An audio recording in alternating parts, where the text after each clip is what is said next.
Hello everyone, I want to talk about one of my favorite features of the Nexus software, and probably one of the most useful, and that is the automatic flux gathering. Or should I say beam equivalent pressure, BEP gathering. So this is a part of the program that will allow you to collect the fluxes measured on a flux gauge, ion gauge, in pressure units for a cell.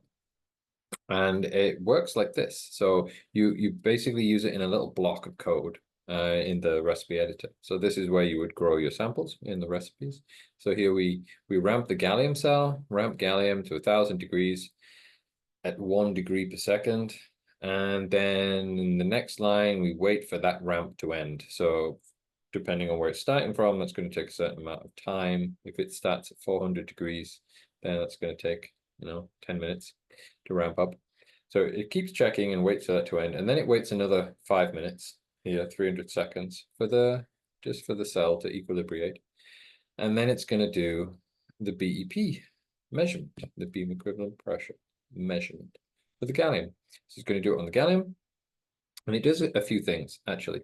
It's kind of a wrapper function. So it's going to make sure that the gallium shutter is closed, and then it's going to wait 10 seconds, and then it's going to take 5 measurements over the course of 5 seconds and average them and collect basically the background BEP, so the background pressure reading of the growth chamber at that time.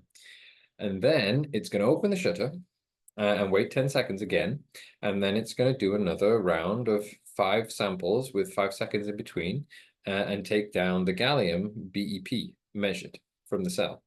And then it'll subtract the background from the gallium BEP, and then you get the corrected gallium BEP.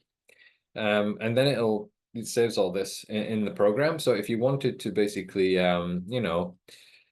do this over and over again, you would basically put them together and you would set some different temperatures to, like this. And then you would run this as a recipe, which can also be scheduled. So it's really handy. And what this happens is when this completes, we would go here into the flux form and it would give us all the data here. So we have all of the individual here in red, the little flux measurements that were taken. And then the software has automatically done a fit here, an Arrhenius fit for the data. And this is on the BEP axis, right, where this is my pressure units that it's taken.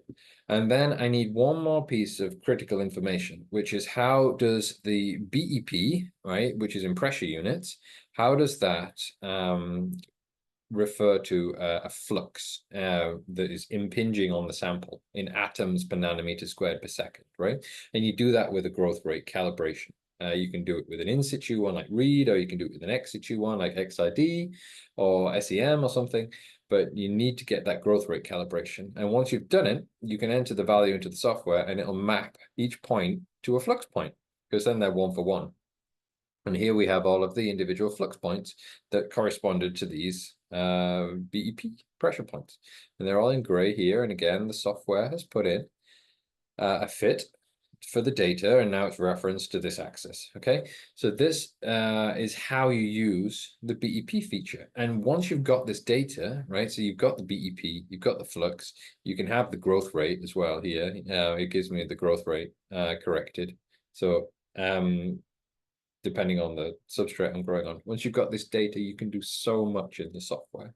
And I'm going to do a series of videos next about what you can do with this data. But this is how you get it. This is how easy it is. And yeah, I hope you enjoyed the video.